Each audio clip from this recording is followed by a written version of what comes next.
Bryce Pollock is a fantastic zone corner with near elite ball skills, making him an impact defender for the 2027 NFL Draft.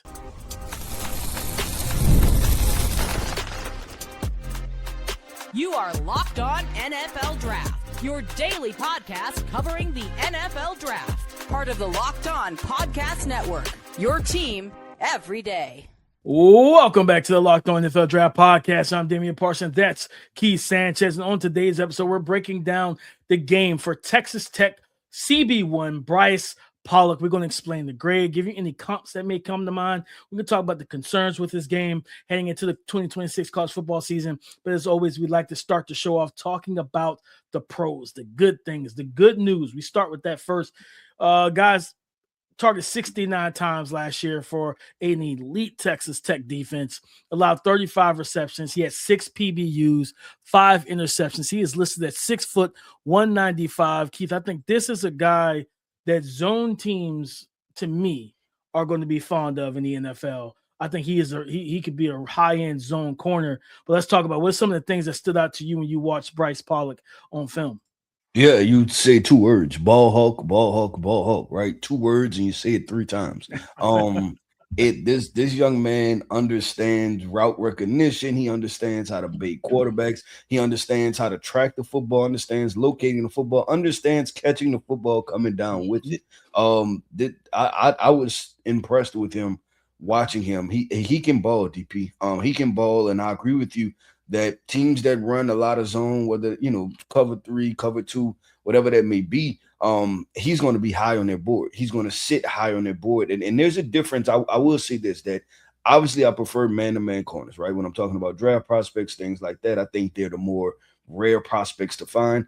But when you have a high-end zone corner that you're not putting him in zone to protect him, but you're putting him in zone so he can be aggressive, that's a dangerous weapon defensively, because that's a young man that can get his hands on the football. Because rather than this is my approach, right? When you play man-to-man, you're locking down a wide receiver, right? When you're playing zone, you're locking down an area with a higher opportunity potentially for interceptions because you have eyes back on the quarterback, right? Like you see everything happening in front of you. And this young man, Bryce Pollock, he capitalizes on them. To have what you say, I think 6 PBUs and 5 interceptions. That's a lot of ball production for a cornerback. So I was thoroughly impressed with him. And looking forward to what he does this upcoming season. No, 100%, kid. That ball hawk ability, that aggression, triggering to the catch point, attacking at the catch point. This is a guy that when you watch him, Keith, he has a quick click and close, gets downhill quickly. When he's playing from depth, he's got really good zone eyes. Be able to read from giving cushion, whether it's cover 3, like you said, cover 3, play some quarters in cover 4. I think of a team. I don't know how many teams, I don't have the numbers on that. I don't know how many teams run Tampa 2 anymore, but he would be a great Tampa 2 corner too. Be able to quick jam, drop back, or if he's playing that kind of not hard flats, but that soft kind of sink coverage and whatnot, and just kind of getting to a spot, sitting and reading, and then breaking downhill.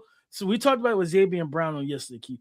Bryce Pollock is another corner that you have to be wary when throwing those flat routes to, or those short, quick routes to. Hitches, curls, outbreakers. Like, because there's reps, I think it was while watching him against Jordyn Tyson. He had some good reps against Tyson. Now, let's also put some context to that. Tyson also, that was the game where he messed up his hamstrings, and he played the entire game. Tyson was not healthy for majority of that game. He stayed in the game. He refused to come out of the game, and he's the reason they won the game on that final drive with his play on that drive and leading them down the field. But he had some good reps against those Arizona State wide receivers. And there's a rep where he's playing bail technique.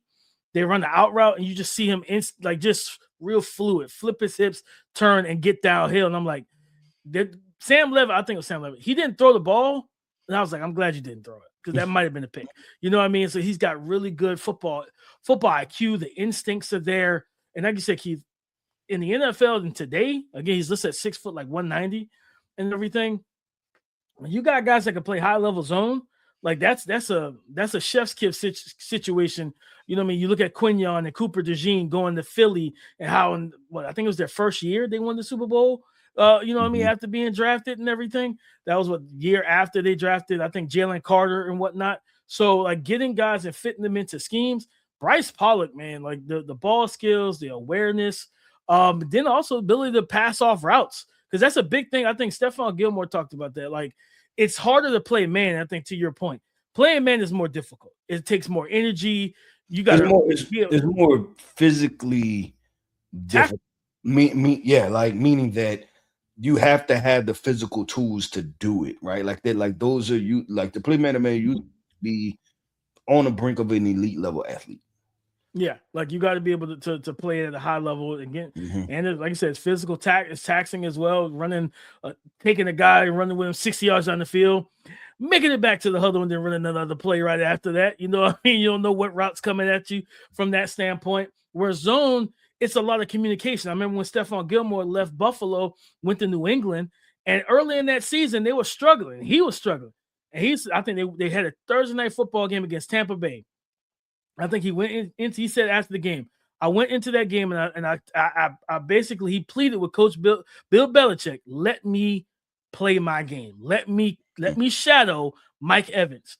I think he ended up winning Defensive Player of the Year that year once he let him play man to man and let him shadow because he's not used to being in zone and communicating. He used to being on the island, locking down his man, and everybody else do their job. But when you're in zone coverage, you got to communicate. You got to pass off. I think Bryce Pollock does a good job of that too, Keith. And even for a guy that's smaller, like in terms of like being 6 foot, he's like some, one of those Legion of Boom or Seattle corners. He's super disruptive at the catch point. Like this is a guy who's playing straight through your hands. He's punching through the pocket. He's getting downhill and he's attacking the body in the hands of receivers. And I love cornerbacks that do that. Yeah, no, you would think that his measurements are that he's taller and longer than what the listed measurements are, which I think why it's unique and interesting, right? Yeah. When you watch him as a prospect is because you would think that when you talk about a zone corner with elite ball skills, you thinking, okay, this cornerback has to be 6'1", 6'2", right? Somewhere around there, but he's not. But that also, DP, in my opinion, because we always talk about this, right? Like obviously taller prospects, whether it's cornerbacks, wide receivers, whatever it may be, it can impact their quickness sometimes, right? It's the very rare guys, the Calvin Johnsons, the Jalen Ramseys, who maintain the height and the quickness. But with him, the fact that he isn't 6'1", 6'2", maybe allows him to be quicker jumping routes and playing a deep route, jumping underneath, playing underneath, going over top, things like that. So it may play into his actually be an advantage for him looking at it from that perspective. But yeah, I just appreciated everything he was able to do, DP. And I think this, if you watch the film, right, there are two things I want to say with his production. One, I didn't think there's a lot of cheap ball production by him, right? These were things that were created. You see a guy had interceptions, then you go and watch the film, and you're like, all right, quarterback threw the ball right to you, right? Or it was a deflection, you were way on the other side of the field, the ball got tipped up 3 times and fell to you. It's like, okay, it counts, right? Cool. Does it count, right? And then you have even a production where, and you see this a lot of too with defensive ends, right? And edge rushers, you have to be wary of this. Like you look at a guy like, oh man, he had 8 sacks on the season, right? And then you go look at the stat sheet and it's like 3 sacks against a group of 5 school, another 2 against the other group of 5 school, and then unblocked. And then it's like half a sack here and a half a sack there, and it's like, all right, come on, you know what I'm saying? Like I have to really get into the film to understand your sack. What do you do well? Yeah, I think it's the same thing for cornerbacks, right? But I appreciated the fact 2 things: he didn't have cheap ball production; it was things that he went created, and 2, watching him. I believe, like looking at the statistics, it was spread out throughout the season, right? He didn't have a hot 2-3 game stretch and then it disappeared. He had 2, then he had 1 here, 2 more weeks, 3 more weeks later, he had another one, 2-3 more weeks, he had another one. So I feel good about his ball production because you won't say, quote unquote, that it's fluky. This is a guy that goes and creates it for himself. He earns it. Yeah, he earned it. Yep. And I think that's the perfect way to put it. DP, let's do this, man. Let's do concerns, right? We're talking Bryce Pollock. What are the concerns for this cornerback prospect out of Texas Tech? We'll discuss that coming up next. This episode is sponsored by BetterHelp. We talk about mental health more openly now, but asking for help can still feel hard, and BetterHelp's latest research confirms it. BetterHelp's 2026 State of Stigma report surveyed 2,000 Americans and revealed 85% of Americans believe getting support is wise, yet 74% says society discourages people from doing so. BetterHelp is the world's largest online therapy platform with over 30,000 therapists globally and has helped more than 6 million people connect with support. Through a short questionnaire, BetterHelp does the initial match so people can focus on their therapy goals. And if the match isn't right, users can switch to a different therapist from tailored recommendations. And sometimes it's not a huge moment. It's just making these conversations feel normal and reminding people that reaching out for support doesn't have to carry bad judgment. Don't let stigma stand in the way of support. Start therapy with BetterHelp. Sign up and get 10% off at betterhelp.com/lockedon. That's BetterHelp, HELP.com/lockedon. Breaking down the concerns for Texas Tech cornerback Bryce Pollock, guys. Keith, again, listed at 6 foot 190 pounds. Let me make sure. Mm-hmm. Yeah, 6 foot 195 is what I saw on screen, Keith. I don't think that's true. He looks. I got more 185. Like the 195 threw me off. I was like, wow, they so close to 200. He, in my opinion, he looked. I would have taken. Even I would have said this. I would have gave him an extra inch. I would have said he's 6'1", 185. Right? I wouldn't have 185. 195. Yeah. No, I mean I don't think he's 195. I think that's that was something that popped up to me when I saw it. I was like, oh, I don't think he's got a slender frame. He's got a slender frame, slender build. Keith, I don't know how you feel. Like for me watching him, I think that's why we start off with the whole conversation around his zone ability. Press man technique, I think, needs work. I think his press man technique needs work. I don't feel like he's a really comfortable guy. I think you see flashes of what it could be, but I think it needs to be fully developed and everything like that. I think he's much better comfortable, like from a physical standpoint in zone and a mental standpoint. You know, yesterday when we talked about Damian Brown, he's like, hey, mentally, I feel like he's much better in man, but physically, he's probably better off in zone right now. I think for Pollock, everything is better in zone. So I definitely think like the press man technique is something that needs to be developed. And I don't know how you feel. Top end speed, I don't know. I couldn't get a full because there was a rep against like Jordyn Tyson again in that game where the hamstrings weren't great. Jordyn Tyson beat him on the goal, beat him vertically, and he beat him to the point where Bryce panicked and he grabbed him. I don't think they threw a flag, but he grabbed him with I think he grabbed him with one hand, pulled him back, and I think he grabbed him again. And you just see Jordyn Tyson throwing the hand up like, ref, like, bro, I'm about to glide right now. Like he just pulled me stopped me from getting the top speed because he got even with Pollock almost instantaneously. And once he got even, he was ready to take off. And Pollock panicked and he just grabbed him, right? So I wonder if that recovery speed, when you're talking about in man-to-man coverage and carrying the guy vertically, that especially like, you know, if you go to a team that's more press oriented, you know what I mean? Like if you're in a Wink Martindale system where you're going to have to get to the line of scrimmage and press a receiver, I don't know if he's going to be like physically cut out for that. Yeah, no, and you talking about the speed, discussing the speed, DP, I wouldn't be surprised if he ran, and not saying this what he will run, but I wouldn't be surprised if he ran a 4.49 or 4.5 flat, right? Like I could see that as part of his, I guess, tool set of what you're getting in a prospect. Yeah.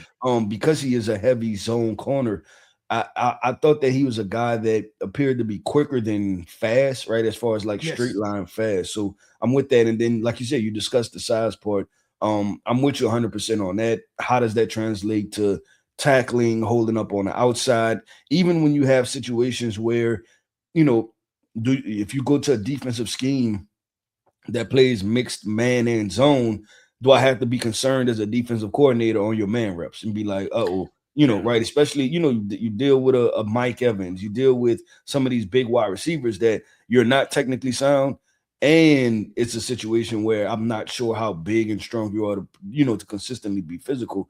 I I would, if I had to peg him right now, as far as what type of prospect he is, I'm saying zone corner. I'm placing you in the zone scheme, and I'm just I'm putting that label on you, and I'll allow you to play yourself out of that. But if I'm a man-to-man defensive coordinator, he wouldn't be as high on my board, which is okay, right? Because I think obviously there's enough zone teams, and I just let him play there and play to his strengths rather than trying to force him in a situation.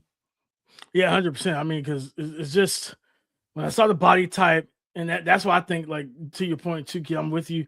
The zone thing probably is where I want him to live. I want him playing from depth. I don't want him up on the line of scrimmage. Because if I'm gonna have him on the line of scrimmage, I want you to mirror guys. I don't want you trying to press and be super physical. Not as different if you're facing, I don't know, like you're on the line, like you walk into the line of scrimmage and you get Josh Downs. He's more of your weight class, right?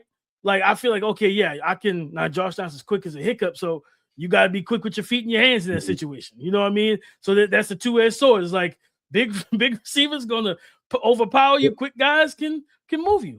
Well, also too, the discipline in the man-to-man part of it, right? As far as the footwork part, how do you handle those situations, right? Dealing with those quick-footed wide receivers, because you have to play with your feet. I think that, and that's what I was talking about, being a zone primarily defender, because it's more than can you just physically press, right? It's like your footwork. Like, is your footwork, are you comfortable and know how to properly stem a wide receiver coming out of that, right? Like just different things technique-wise that he has to learn and has to do, that I think that, like I said, early on, you want to draft him to a zone scheme. And if you want to play man on reps, that's probably layers that you have to pull back, right? And work on overall. No, 100%. Because like he's really good, Keith, and like using scooch technique and stuff like that, and reading from depth. But that's why I wonder, like when I feel like when from the reps I saw him in man to man, I felt like he opened the gate too early. You know what I mean? And and that goes to him being used to playing zone, right? Because you always open 100%. the gate. You're always in a like that kind of side saddle situation and getting eyes. And I would be interested to see what he played in high school too. Because it looks like he's been in the high points, right? Of what we talked about in the first segment is that the guy is instinctual and just understands his own at a high level. But the other part of that is there's a lot of development there in the man-to-man part. Yeah, I think and as we flush out this conversation, I think if you're going to play man to man with him, he's going to be more of a catch technique man corner rather than somebody playing so much on the line of scrimmage. You have him out 5 to 7 yards. He's sitting at it, because I think that's some of the stuff they work on at Texas Tech. It's kind of that catch man scooch technique into catch man technique to make that contact, quick contact, slow the receiver down, get in phase, and then play through the catch point. Right? I think he's good in those situations. But then you go. I mean, remember the Big Ten championship game.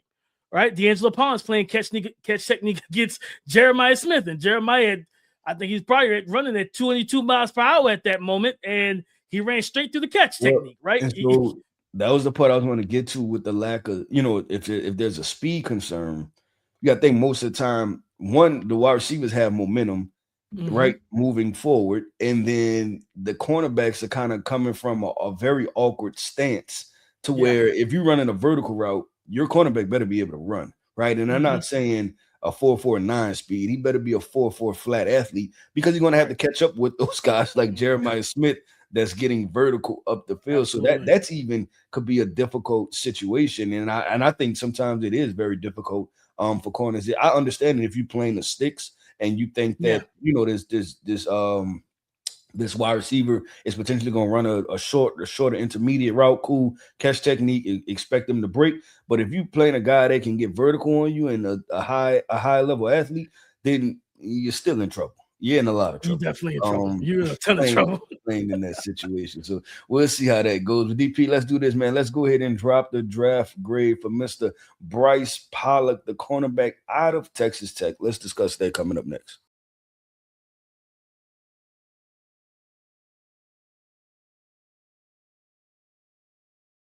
Thank you for making Locked On NFL Draft your first listen of the day. And thank you for making the Locked On Podcast Network the #1 sports podcast network in America. It's all because of you, our everydayers. And speaking about being an everydayer, you can join the Everydayer Club and you can join our private Discord channel by going to lockedonnfldraft.supercast.com that you can tag me, Keith, talk to other listeners of the show, other NFL Draft fans in the Discord channel. Again, that's lockedonnfldraft.supercast.com to join. Keith, let's talk about the grades for 6'5", 185, 90-pound corner out of Texas Tech, Bryce Pollock. Where did you settle for a grade for him? Yeah, first coming off of the first segment and watching, analyzing the high parts of his game, DP, I'm like, oh man, first round corner, right? You can get hands on the football, creates turnovers, instinctual, all these different things. But as I watched the film and continue to flush out, like, okay, a guy that I feel like is a primary zone defender, right? Primarily zone defender. I don't have the boxes checked on his athleticism, right? And that goes to all explosiveness. Like, what does his vertical jump look like? 40-yard dash, things like that. And I don't have the boxes checked on his actual speed, right? Is this a 4.49 athlete? Is this a 4.39 athlete, right? I think he can be any of it. And so I had to settle on a second round pick. But I do think he's another guy that I can envision going in the first 10, 15 picks. If he hits baseline, if he's a 4.45 corner and he comes in at 6 foot, 190 pounds, I think that he can touch the back end of the first round. But I also think without a doubt he can go in the second round because the ball skills and the instincts, defenses are going to find that and want that at a very high level.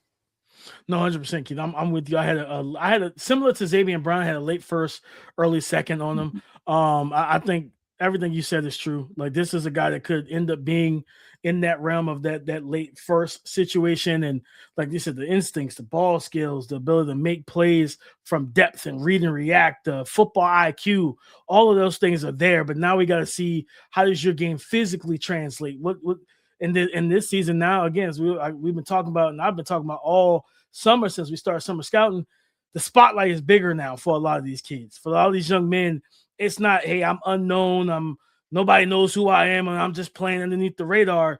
No, Texas Tech, you're on the map now. For good things you did last year, for some questionable decisions this offseason. You know what I mean? You're on the map for everybody. Overall, so you're not sneaking up on anybody. Everybody now knows that you got the same type of money that Texas has, that you can go buy whatever roster you want and really make yourself a playoff contender. You did that in 1 year, one off season, you know what I mean, last year and everything like that. So you're not sneaking up on anybody. Now, can you play with the expectations and play at a high level? And what, as we always talk about, Keith, the Big 12 is not known for their defense. It's an air raid fest over there. They're going to throw the rock. They're going to throw the football all over the yard.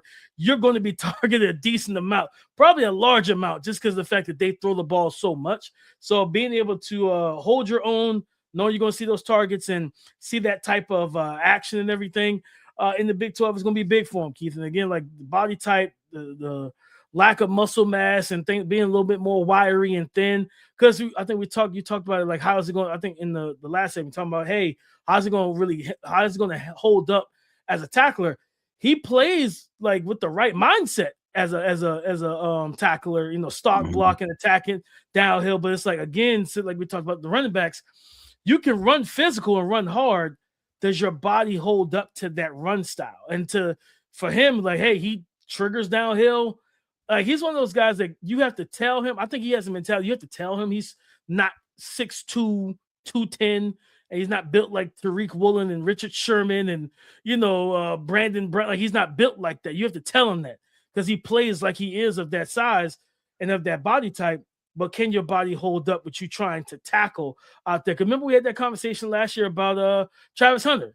Keep going into the 2025 NFL draft, and that was one of the things. I was like, he's a wiry frame dude, and it's like you had the concerns like if he's playing corner, it was reversed. You had the concerns of him playing corner and tackling. I had the concerns of him playing receiver and getting hit. So I was like, you know what I mean? At least as a tackler, you see where you're going. As a receiver, you catch the wrong pass, and it's like it could be lights out. You know what I mean? With a clean hit, and you're like, well, those are bruised. That's a bruised sternum.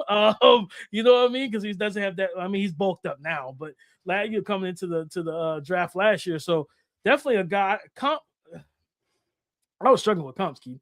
Yeah, You know what no, I mean? he was a difficult one for me to and to the point, and I think because DP, there's still so many question marks. And I wasn't getting, and because just playing zone, right? Like I said, you don't necessarily have to showcase the down the field speed to get a better gauge of what his 40-yard dash could be, and just different things like that. To where I thought about a couple comps, and then I was like, you know what, I'm play it to where I'm allowed a season to play out before I give a true NFL comp, because I didn't just want to put anything out there, because it's very difficult with him. Just the style that he plays with, and his listed measurements are very interesting. Yeah, no, I mean, again, if he is 6'5", you think about guys like Ronald Darby and stuff like that. Those kinds of guys that fit that mold. The other guy that came to mind was, he came out of Florida State a couple years ago, Jordyn Jones. I can't. Is he might be in? Because I think he might be in Jacksonville. Yep. And everything like that. I thought about him from a size standpoint, but like you said, he was just trying to find that true play style comp for him is just a little bit more. That's back-to-back episodes. We've been killing the comps for the most part until these last two episodes. These two corners definitely has tripped us up with Damian Brown and Bryce Pollock, but just two really talented corners. I think Bryce Pollock, like, he's got the chance to, both of these guys got a chance to move him to round one. And I'll say this, Keith, this is what, 4 corners in. This class looks like we there's a chance we could end up having 4 or 5 corners in round one with ease, Keith.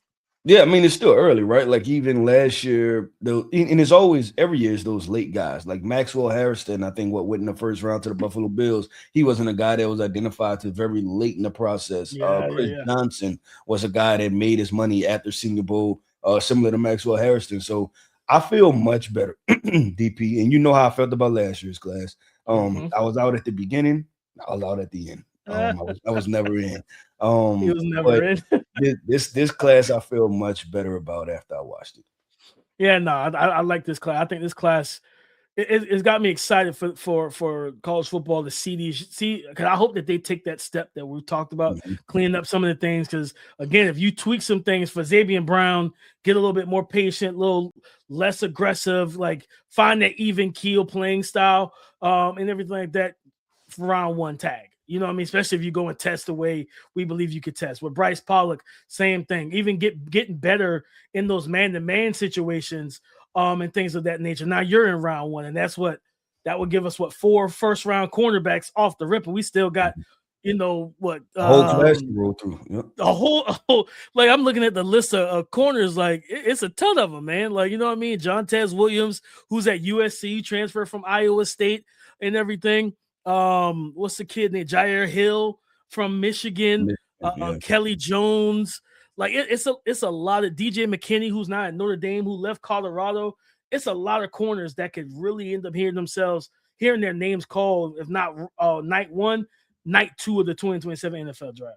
Yep, I agree. With DP, that wraps up another episode, man, of the Locked On NFL Draft Podcast. I want to end this podcast by saying shout out to our everydayers. Thank you for tapping in with us each and every single day. I am Keith Sanchez. You can find me on X at The Talent Code. That right there is my guy, my co-host, Mr. Damian Parson. You can find him on X at DP_NFL. And like we like to say, man, y'all come talk to us because we like to talk back.